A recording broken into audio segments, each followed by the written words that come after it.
I usually say good morning, and I'll say it if you're live streaming with us this morning. Good morning. I sure miss seeing you. I miss seeing the young ones. I miss seeing the old ones and everyone in between. During this time, it's challenging for us to greet one another, obviously. But I do hope that you'll please remember to stay in touch. Stay in touch. Don't draw back and cease having contact with your friends. Stay in touch with your old friends. But also, prepare to make room in your heart for the new friends you're going to make here when we do return next year. Now, that's something to look forward to. In the meantime, welcome to this service on the Sunday before winter solstice. And I want to say thanks to the many folks who have worked so hard to make these services possible so that we can stay connected even when we have to be physically apart. I'm glad you've joined us. Welcome.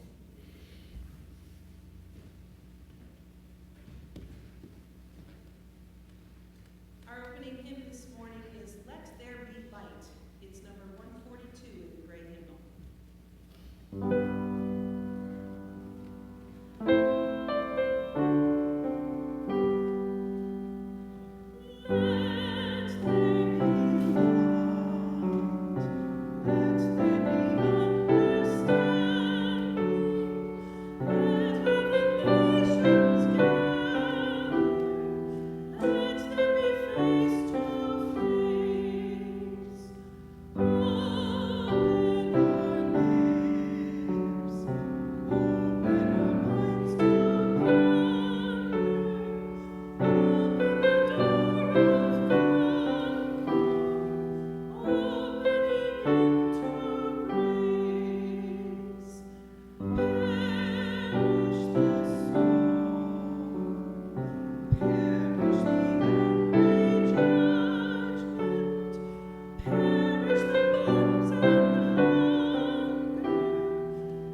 This week, an hour after sunset, in the southwestern sky, you should be able to see Jupiter and Saturn so close together they appear as one, shining their light down upon us and breaking through the dark of the winter night. They say this hasn't happened since 1623, and they say it won't happen again until 2239.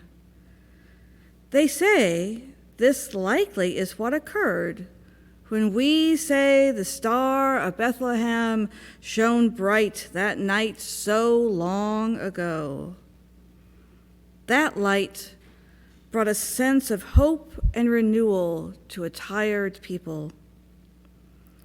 May we nurture the light within us and recognize the light within others to bring hope and renewal as we say our affirmation. Love is our doctrine. Compassion is our way. Here we seek to create a joyful home for free religious exploration, build a community of caring fellowship, nurture the hope, and serve the needs of our world. Each week, we light 3 chalices. The first is for members of this congregation, the Unitarian Universalist Congregation of Salem. We light our second chalice for our Unitarian Partner Church in Šimenfalva, Transylvania, Romania. And we light our third chalice for our children and youth in religious exploration and in our world at large.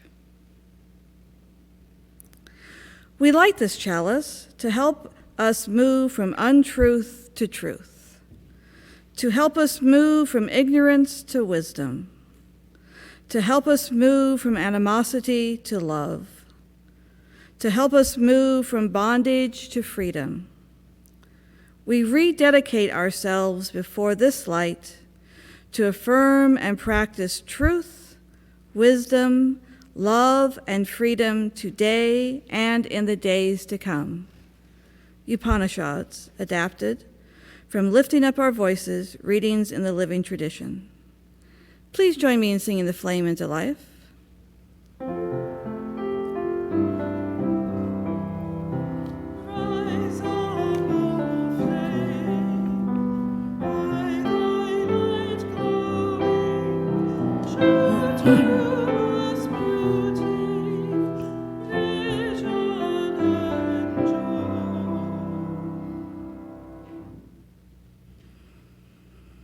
Hello, and welcome to the Time for All Ages portion of the service.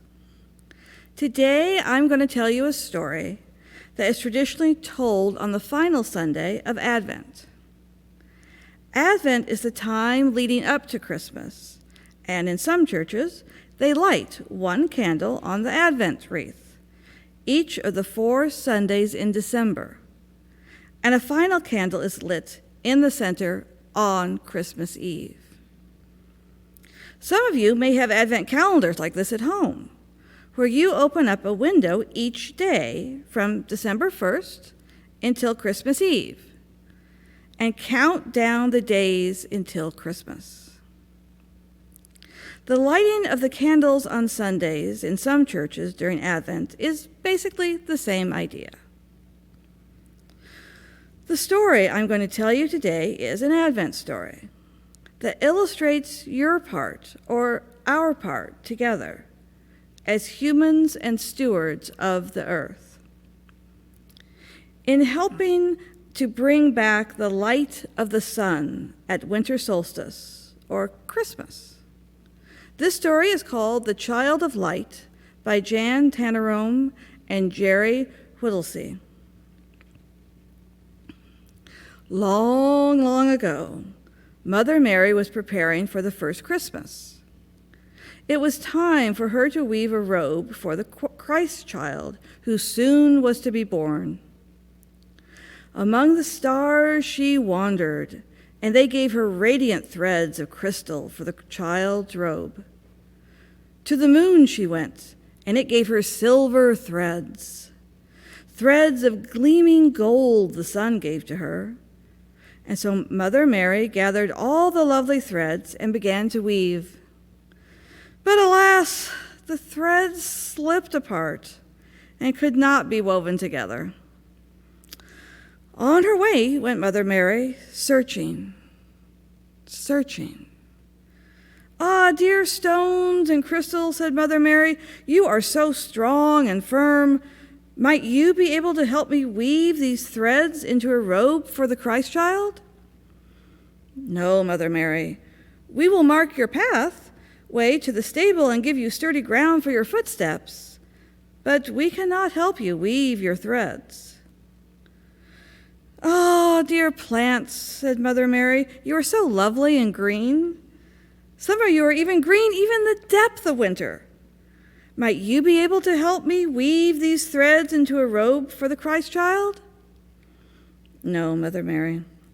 We will help you make a garden where the Christmas rose can bloom, but we cannot help you weave your threads." "Oh, dear animals," said Mother Mary, "you are so nimble and lively. Might you be able to help me weave these threads into a robe for the Christ child?" "No, Mother Mary. Our brother Donkey will help you on your long journey, but we cannot help you weave your threads." Now Mother Mary no longer knew where to turn for help to weave her lovely threads. But lo, there came an angel to her and spoke softly, saying, "Mother Mary, you must ask the children for the love in their hearts. When the children of earth send you their love, then you will be able to weave the Christ child's robe."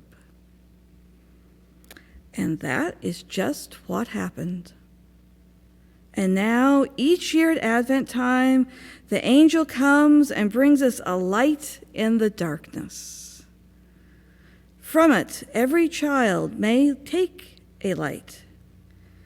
These lights will send heart's love to Mother Mary to weave a robe for the coming Christ child. Thanks be, happy holidays, and Merry Christmas. Please do consider joining us next week for the Children's Religious Exploration Program, being held live on Sunday mornings via Zoom at 9:45 a.m.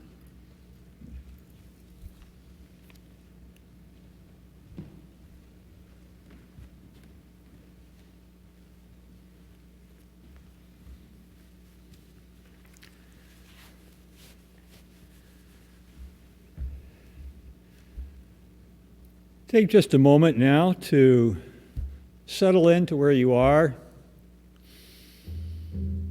Maybe take a deep breath, sit comfortably, and just be aware that beyond our busy minds, our fears, our anxieties, there is a deeper rhythm, a deeper, truer rhythm of life. Let us tune our hearts and minds to that rhythm now. We're in the midst of a very tense and a fearful time. A pandemic is spreading. It's claiming more lives. It's a hard time. Many lack enough money for food and shelter. It's an unjust time, as a disproportionate number of the victims of this disease are the poor, people of color, people who must work on the front lines to keep our system doing what it must to sustain us all. And during this time, as we move into a winter that promises to be difficult, look within, that you might discover new depths of compassion for yourself and for others. This morning, I draw your attention to some entries in our joys and sorrows. Ann Hennis's mother, 95 years old, is suffering from COVID, hoping for a recovery, but it's very difficult because she can't be with her loved ones. We note with sadness that the daughter of Donna Canning, the sister of Elizabeth Canning and Melissa Bogner, died this past week, and our hearts go out to the family. Terry Stellar Canning passed away this past week at the age of 63. It's a difficult loss for the family. Our hearts go out to them. May our hearts go out to all who suffer, especially during this hard time. May we remember to be kind and patient with one another during this stressful time. Compassion, simple compassion, boundless compassion is our way. And gratitude is our way. It is a season of gift giving. And there are those amongst us who make gift giving a year-round activity, who make it their business to see how they might be of genuine service to others by offering the gift of their listening, loving presence, by donating their time and talents. I speak of those year-round gift givers whose gentle incandescence lights up a room. I know many such people, and I'm so grateful. Let us be grateful for those people in our lives that light up our lives. Gratitude is our way. Amen.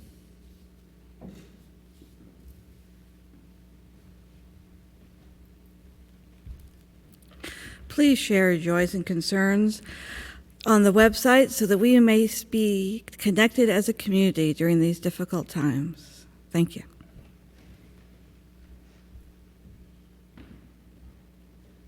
Our pastoral hymn today is Spirit of Life.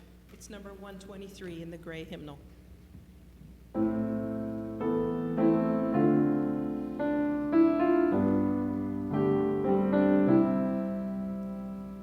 Spirit of life, come unto me.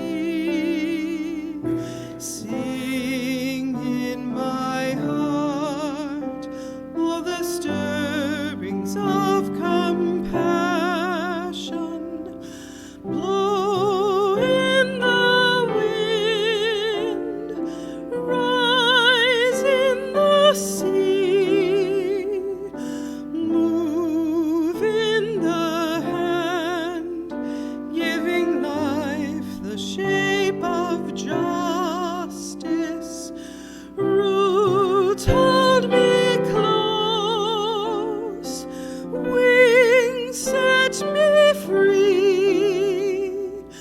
Spirit of life, come to me, come to me.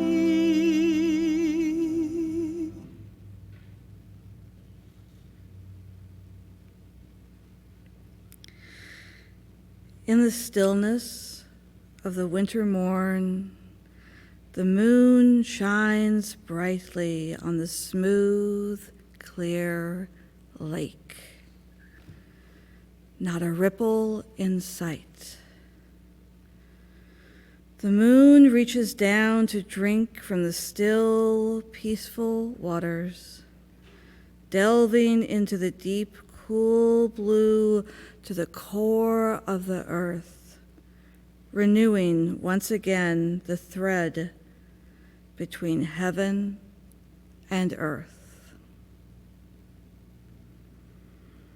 The sun quietly ebbs forth, not wanting to disturb the deep, peaceful stillness of the night. Yet it beckons a new day and new possibilities. Not the energetic rush of summer dawn that shouts, "Wake up, wake up, wake up and live!" The winter sun is quieter, more aware of all that is around and all that is changing, quietly asking us to be still for a moment. Be still and reflect on who we are and our connection with the universe. Renewing once again our thread between heaven and earth and our light within.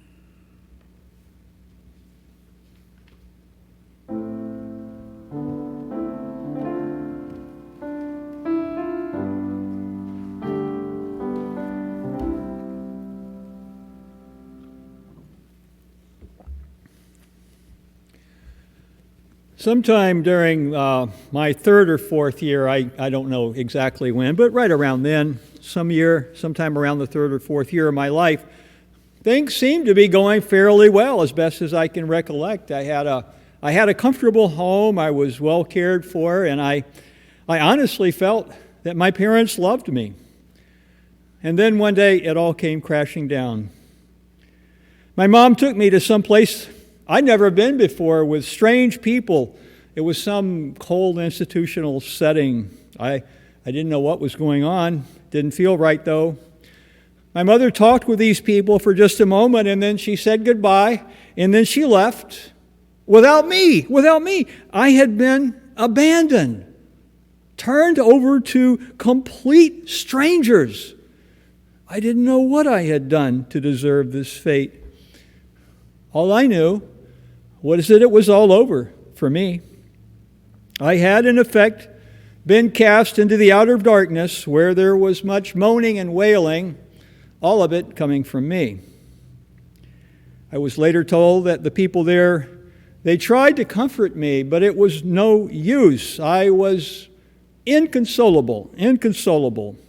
And they put me in a room by myself where time stood still. There was just an eternal now of sorrow and grief and wailing. My young life was essentially over. What a cruel and inexplicable fate. Such was my understanding at the time. My mother saw things differently. Circumstances dictated that she leave me for the first time ever in my tender life at a daycare facility while she took care of some business. And when she and my father later returned to pick me up, apparently having had a change of heart about abandoning me, I was as overjoyed as anyone living in ancient times was to realize that the sun is going to return. The days are going to get longer. We're going to survive. The light had returned. The light hasn't returned for us yet. It's December the 20th. The days have only gotten shorter and shorter. And it's been a year that has felt like a plunge into darkness. The darkness of loss and pain and grief. Almost 300,000 in our country have died from this terrible disease. There's the darkness of hatred and anger. Our nation is so polarized. There's the darkness caused by dishonesty in high places. And you know what I'm talking about when I say that. The dishonesty in high places that's so destructive of our democracy. What a darkness. Then there was the darkness of the smoke caused by the fires that blocked out the sun. There's the darkness of the uncertain and the unknown. It's been a dark year. It's been a dark year. And of course, we know the sun is coming back. I'm not too worried about that. But the other types of darkness are more worrisome. There's so much turmoil and uncertainty in our world right now. Sometimes life puts us in dark places, individually and collectively. Young children can feel abandoned when their parents separate from them, and we all feel abandoned when loved ones die and we grieve. The list of things that can land us in dungeons of darkness is long indeed. And although I love the darkness of the night, I fear this kind of darkness. I do. Which calls to mind a Sufi story. I've told it here before. It's a little different this time, though, so stay tuned, pay attention. The Sufi story, starring the incomparable Mullah Nasruddin, or as he is sometimes called, His Venerable and Outrageous Holiness, Mullah Nasruddin. I like that title. His Venerable and Outrageous Holiness, Mullah Nasruddin. He was actually a human being, a person. He was originally a figure from the 13th century Turkey who was a philosopher, a Sufi, a wise fool, a satirist. Nasruddin appears in thousands of stories across many regions of the Mideast, Iran, even into China. And these stories, they amuse, they confuse and confound. Stories like this one. One night, an acquaintance was walking through the village and he saw Mullah down on his hands and knees. He was looking for something under the street lamp. And the friend said, well, what's going on? What are you looking for? He says, I lost a key. I lost a key and I need to find it. I must find this key. And so they began looking diligently around, and other people came by and they said, okay, yeah, we'll look too. And everybody's out there looking for the key.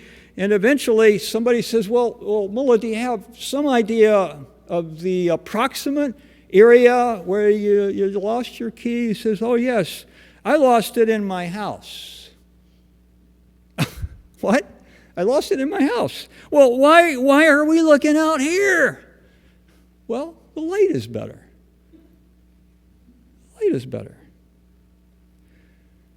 Paradoxically, the light can also keep you from seeing.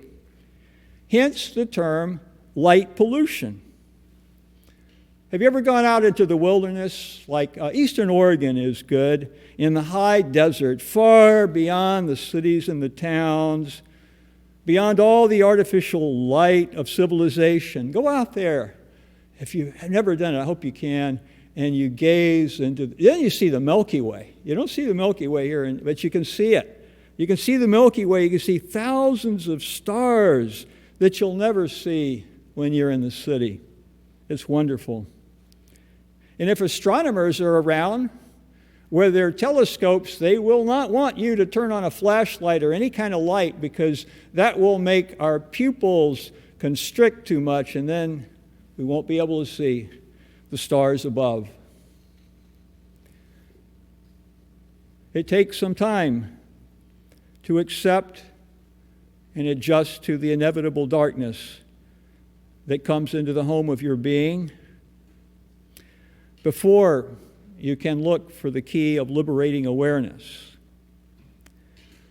At first, the human mind tends to resist and fear this darkness by catastrophizing, imagining the worst, and feeling overwhelmed when this kind of darkness comes. No one likes being in the dark dungeons of pain and sorrow and grief and uncertainty. It feels like hell. It does. And we've had plenty of hell on earth this past year. The divisions, the breakdowns, the smoke. It has often seemed sometimes as though things are spinning out of control as we've entered this new post-moral age in which people get to choose their preferred visions of reality.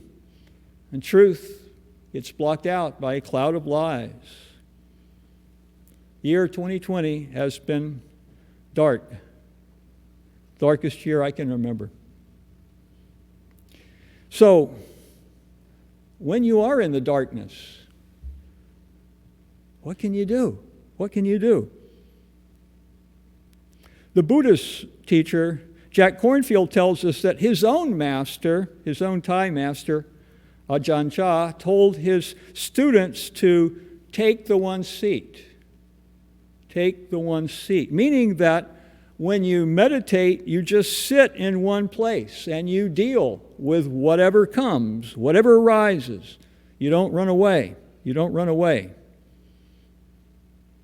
Not everybody meditates, but everyone can find some way, some practice to center and ground yourself. Regarding the variety of disciplines and practices that enable you to do this, Kornfield notes that these are used as a means to ripen us, to bring us face to face again with our life, and to help us see in a new way by developing a stillness of mind and a strength of heart. And undertaking any of these practices requires a deep commitment to stopping the war, no longer running away from life.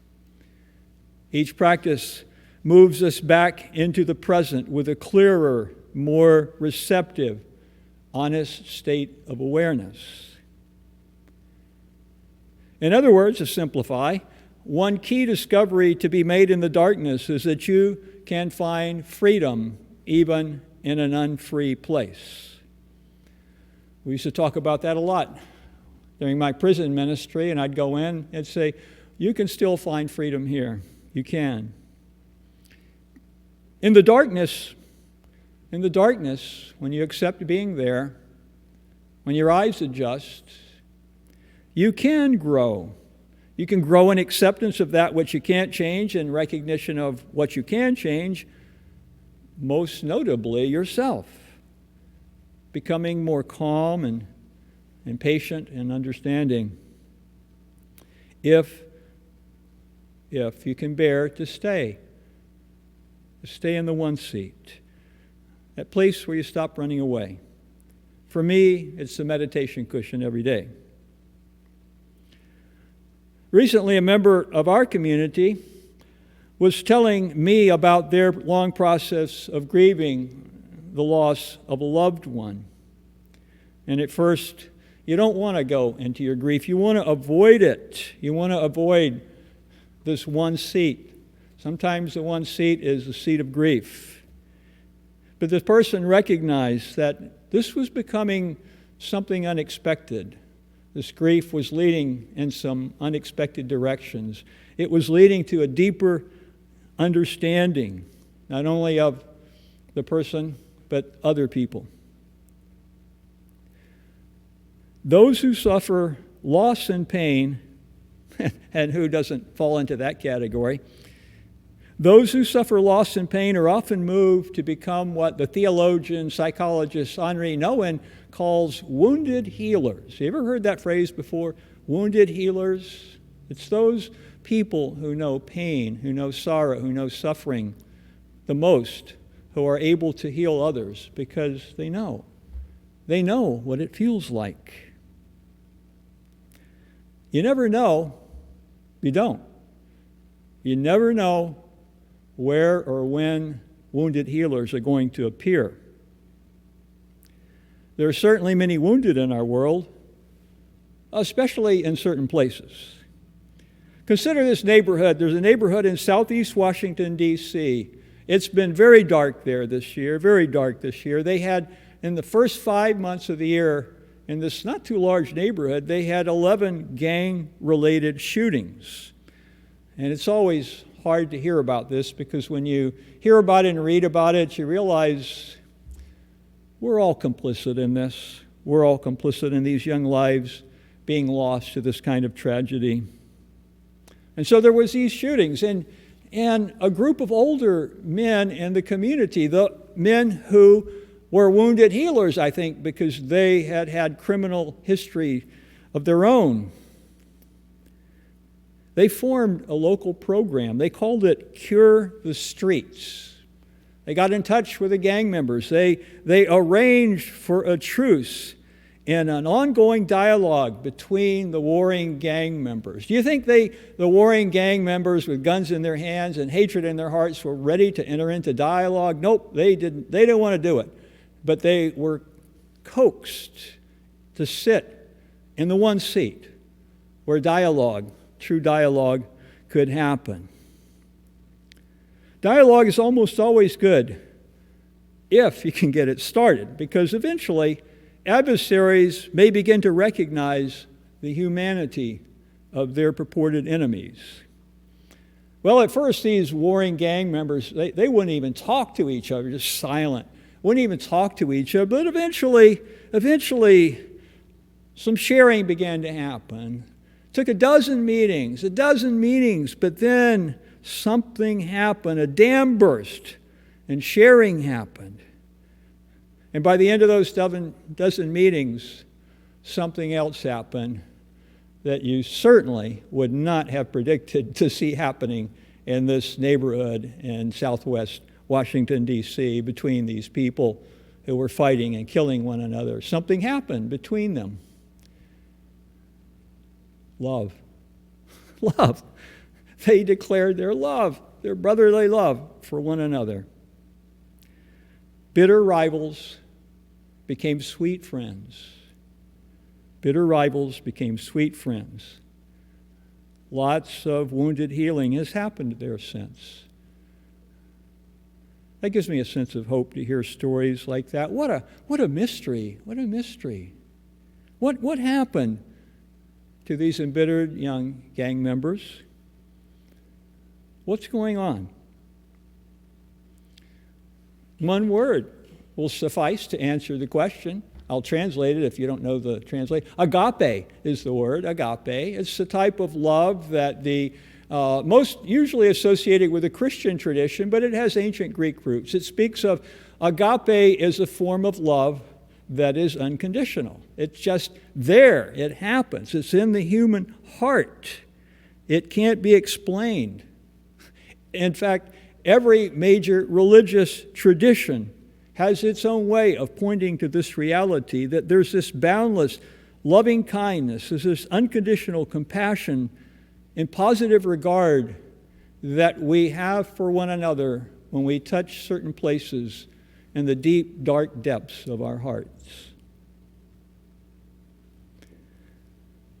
This universal quality of interactivity, compassion, boundless compassion, agape love, it's something deep within the human heart, most often discovered by those who have known heartbreak themselves. You can't really speak of this as though agape love, boundless compassion, as though they're abstractions. They're not abstractions. They're only real when we serve as their conduits. Then they're real. We tend to associate love with light. Light and love. Light and love. But maybe most love happens in a different place. Maybe love is born in the darkness. Just as we cannot see the life-sustaining roots of trees, so do the deep bonds of love lie underneath and beyond our awareness. It's here within us and among us, even if sometimes you can't see it or feel it. Sometimes, however, you can see something in the darkness that you couldn't see at first, but now that your eyes are accustomed to the darkness, you can see it. It's there. It's there. You found it. It's the key. It's the key. What door will that open for you?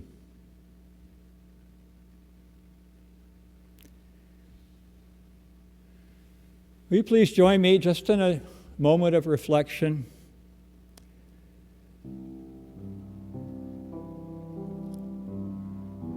What a long journey our lives are.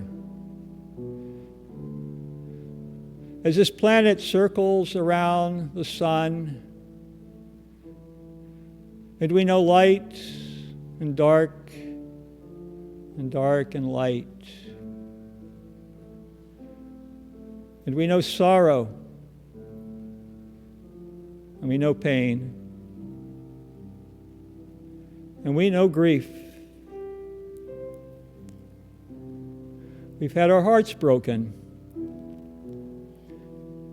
We've been down in the darkness all year long. It seems like so much has been lost. It seems like so much is now gone. And yet, go down deeper into the still darkness. You will see it. The shining key, that light, it's there. May each and every one of us have the courage to take this journey into the darkness,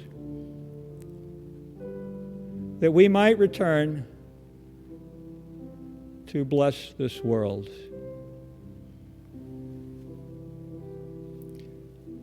Amen.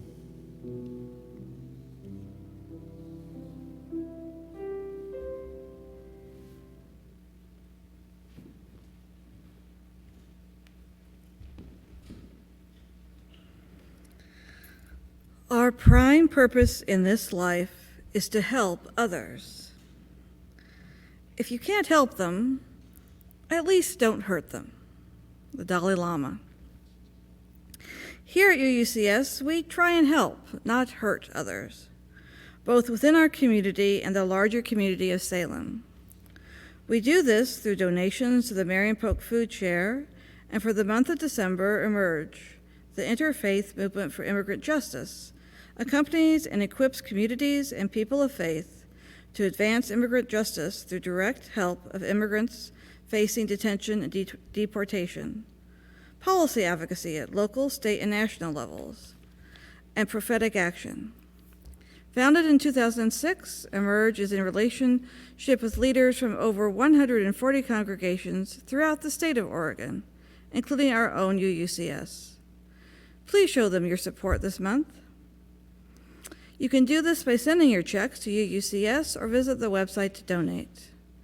Thank you for maintaining the community of UUCS and for helping the wider community of Salem.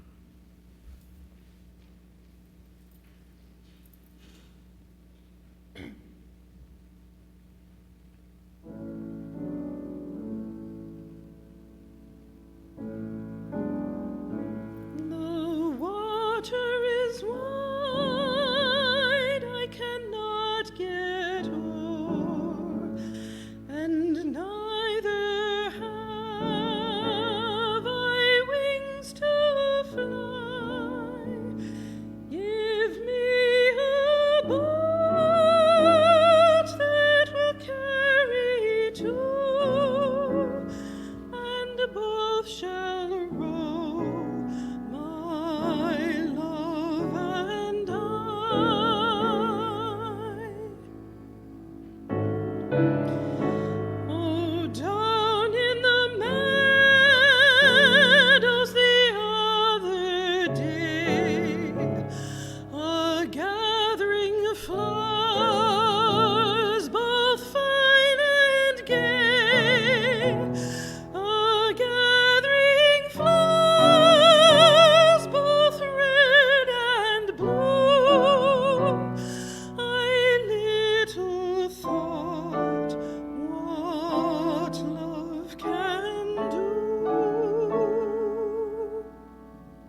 broke, and so did my false love to me.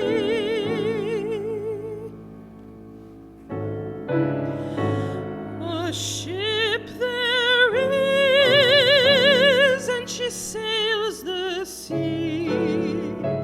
She's loaded deep as deep can be,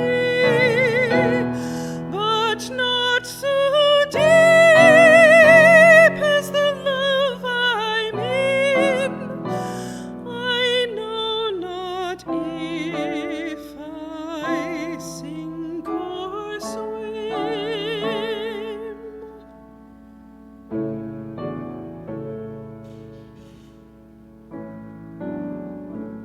Oh, love is handsome and love is fine, and love's a jewel while it is new, but when it is old, it groweth cold and fades away like morning dew.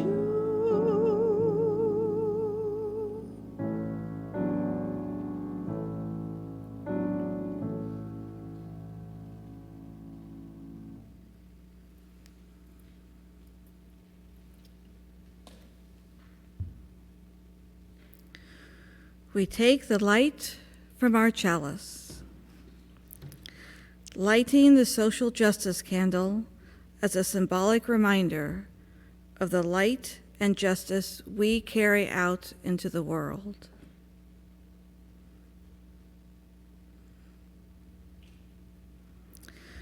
We extinguish the chalice, but not the light within us and in others. May you nurture your inner light so that it may shine brightly for yourself, and together with others, may it pierce the darkness.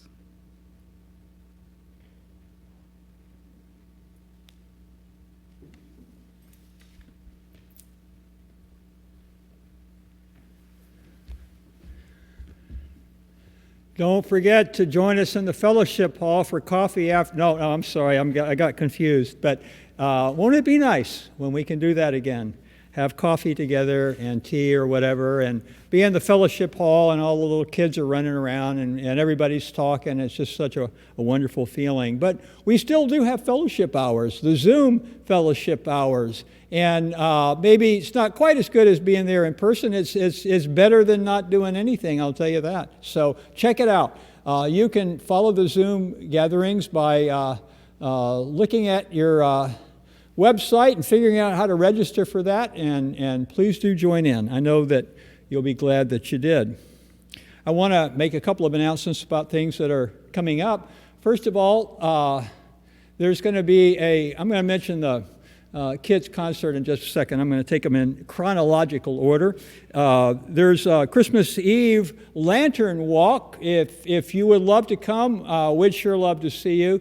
I think the weather's going to be good. We're going to have mason jar candle lanterns. If you have one you can bring on your own to make, that's fine. If you don't, we can provide you with one. But we're going to take a walk around the path so that we can see the light as we walk around, the light that we share with each other. If you want to bring a Christmas ornament to hang on a tree, you can take another ornament with you when you come. So please do consider coming to the candlelight lantern walk on Christmas Eve. We'll be gathering around 4:30, and we'll be practicing safe distancing, so please don't worry about that. And later on, you can tune in for the Christmas Eve service at 7 p.m. So thanks for considering that. And now I'll get to your concert kit. That's on January the 9th. You've had an opportunity to do some composing this past year, and for solo, it's a good thing you can play a solo instrument because you can't play with other people. It's a real hard time for musicians, and we really want to do everything we can to support the musicians during this challenging time. So please do turn in to hear Dr. Kitt's music on January the 9th. We'll have a few more opportunities to remind you of that. Finally, I want to remind you to come in and make a prayer flag. Look at those prayer flags. Hey, those are cool. I like that one. One of those is mine. Can you guess which one is mine? Maybe not. But we would love it if you would come in and design your own prayer flag. You can come in here. You just have to email Lily Walker, and she'll set up a time when you can have a safe, socially distanced opportunity to create a prayer flag for our hopes and dreams for next year. We want to have a whole bunch of these prayer flags from just about everybody. So you can see the ones that we've made and come in and make one. If you're not comfortable doing that, all you have to do is just send an email and let us know you want us to mail you the cloth and some instructional materials, and you can make your own prayer flag at home. Really not that very hard to do. And it'll be wonderful to see some individual expression from each one of us showing our hopes and dreams for the future. We're off to a great start. Prayer flags are over there, but you can see them on the slide right there and get a sense of the kinds of things that we're doing. They're lovely. So please do that. We'll be making prayer flags up and through early February, so you have some opportunity to do this. Hope you will. Thanks much.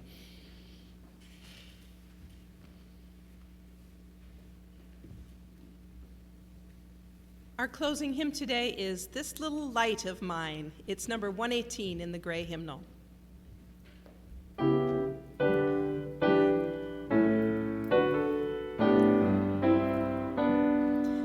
This little light of mine, I'm gonna let it shine. This little light of mine, I'm gonna let it shine. This little light of mine, I'm gonna let it shine. Let it shine, let it shine, let it shine.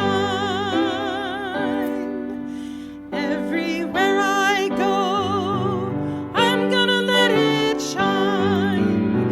Everywhere I go, I'm gonna let it shine. Everywhere I go, I'm gonna let it shine. Let it shine, let it shine, let it shine. Building up a world, I'm gonna let it shine. Building up a world, I'm gonna let it shine. Building up a world, I'm gonna let it shine. Let it shine, let it shine, let it shine.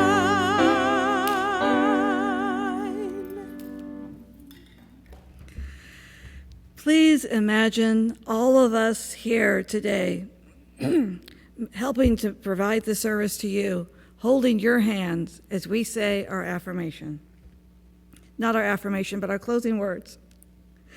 May faith in the spirit of life, hope for the community of earth, and love for the sacred in one another be ours now and in all the days to come.